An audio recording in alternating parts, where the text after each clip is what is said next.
Let's now discuss about SnowSQL. SnowSQL is a Snowflake next-gen command line client enabling users to execute SQL queries, perform DDLs, DMLs operations, and manage data ingestion directly from their terminal. It acts as an interactive shell or in bash mode, supporting standard SQL scripting, file loading and unloading. Let's see that in action. I am back into my snowflake.com and here I can see the option called SnowSQL download. So I will download SnowSQL for my Windows machine. Just click on download here and it's just 56 MB. So it will be quick. It had downloaded. Now I will go and install the SnowSQL into my system. I will just click on next, next, next, and I will provide all the required permissions.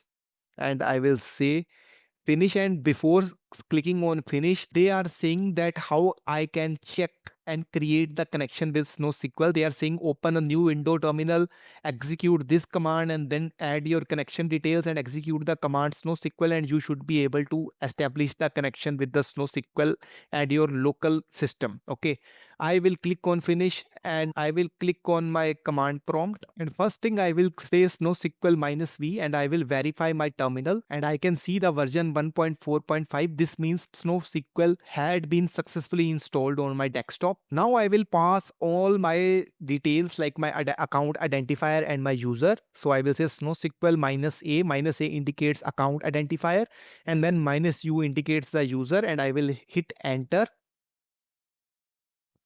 And it will ask me for the password. I will pass my password here and I will hit enter. And see guys, I am able to log in into my Snowflake instance. I can see my compute warehouse. I can see my username.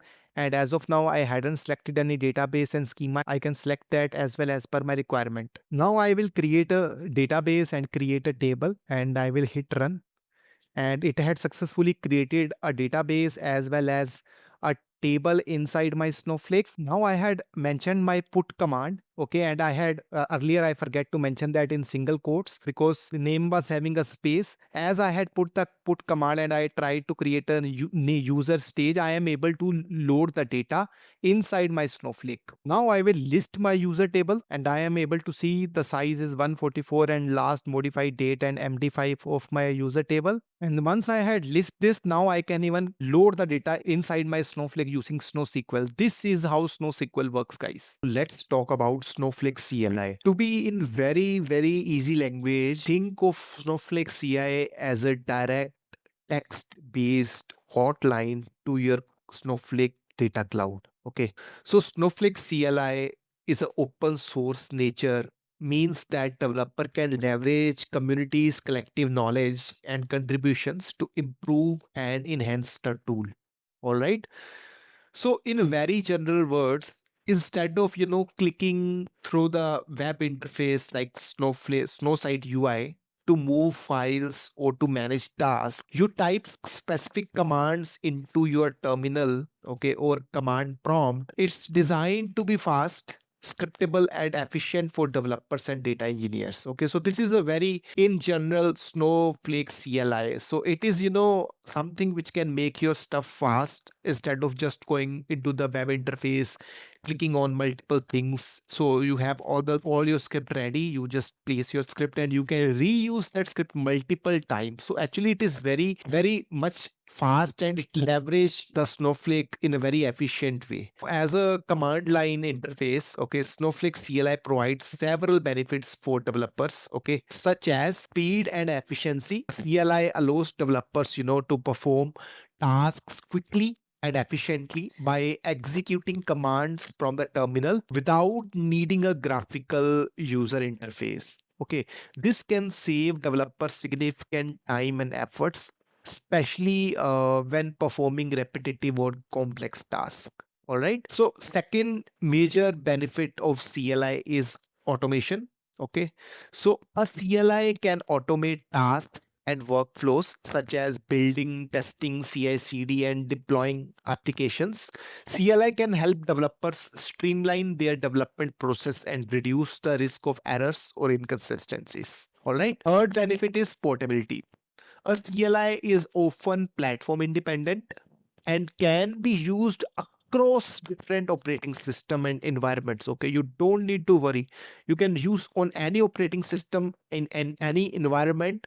Developers can work more easily on multiple projects or collaborate with others who use different systems. So this is the third benefit. Okay, fourth one is customization.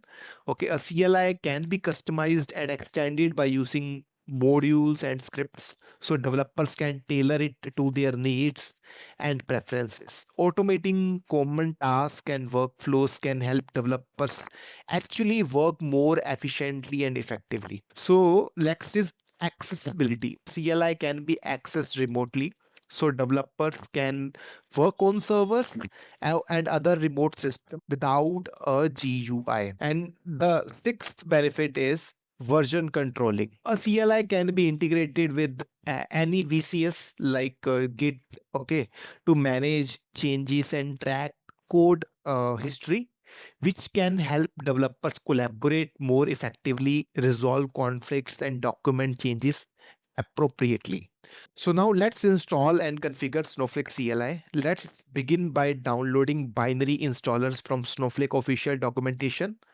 On your browser, search install Snowflake CLI.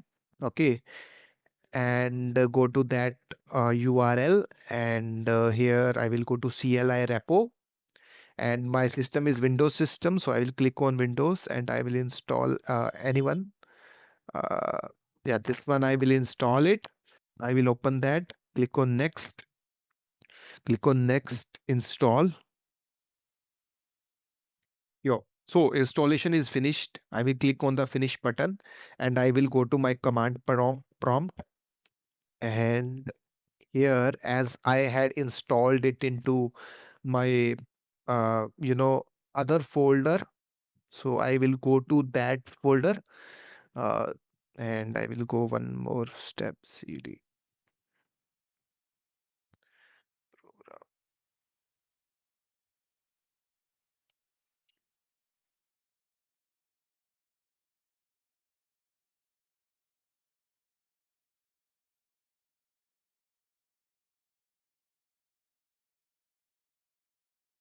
Okay.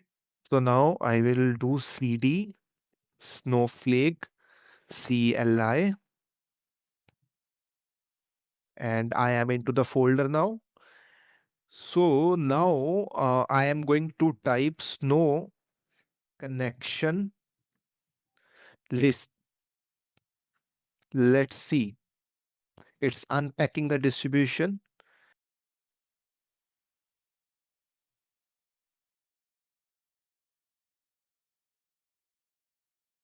But as you can see, there is no data it's showing. Basically, it means that there is no connection list. So now I'm going to create a Snowflake connection, okay, by using Snowflake connection, Snowflake connection add. Is it Snow connection add? Yeah. So it's asking for the connection name.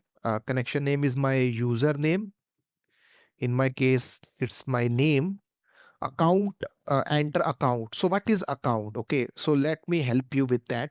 If you need to go to your account manager, okay, and here if you see this is the locator number, right? If you remember, in the previous video I had told you. So account is nothing, it's just the concatenation of your locator number plus your account ID. So this is your account ID. In my case, it's this one V511 whatever. So I'm pasting it with the concatenation. In concatenation here is hyphen. So I had entered my account. I will click OK. So now it's saying what is the user. User is same as my connection. Okay. So now it might be asking for password. So I will be entering my password here. Yes. So it's asking for which role you want to create. So I am okay as of now with account admin. I don't have any other role. It's new account I just created. So I will just hit enter. So with warehouse, if you remember, as of now I am only having very few, I guess, two warehouses. Let's see that. Two or three. Yeah, two warehouses I am having. One is Snowflake Learning and second is Compute Warehouse. I am going to use Compute Warehouse. Okay. And I'm going to click on enter. It's asking for database. I don't feel I need anything, so I'm just clicking enter. So you can also skip some of the options. Like if you see these options, you can obviously, if you have information, you can, but if you don't, you can obviously skip them. So once everything is done, it will create a file, which is a toml file in which it is having all the configuration, all the passwords. You can see your toml file. I can't show you my toml file because I have my passwords there and it is visible from there. So you can obviously go to the directory which is showing in your system. Like in my case, it is showing this system, and you can open the toml file and see all the configurations which you had just done, and it successfully created a new connection for me. So now I'm going to test the connection. Okay. So now in order to test the connection, I guess it should be snow connection test minus connection name testing. Let's see. Perfect, perfect. So as you can see, the status is okay. Okay, this means the connection is successful, and you can see all the details like my connection name, my host name, my account name, my username, role, database, compute. You can see all the details here. So this is how you can connect with your Snowflake CLI. Let's now discuss about Snowpark. Snowpark is a developer framework that allows you to write code in Python, Scala, or Java using the data frame API. Snowflake then converts that code into highly optimized SQL and runs it directly on its own elastic compute. If we talk about Python, Scala, and Java features, the primary use of Python is in AI, ML, and data science, where the primary use for Scala is for large scale data pipelines, and the primary use for Java is for enterprise custom apps. Python supports massive list of libraries, where Scala supports Spark compatible libraries and Java supports all the standard Java jar libraries. If we talk about ease of use, Python is very easy to use because it's kind of natural language, and Scala is kind of moderate to use. Java is always complex and more or verbose to use. If we talk about speed, Python follows push down logic. That's why it is having more speed. But Scala is something which is compiled language. It is the fastest among three, and Java is also very fast.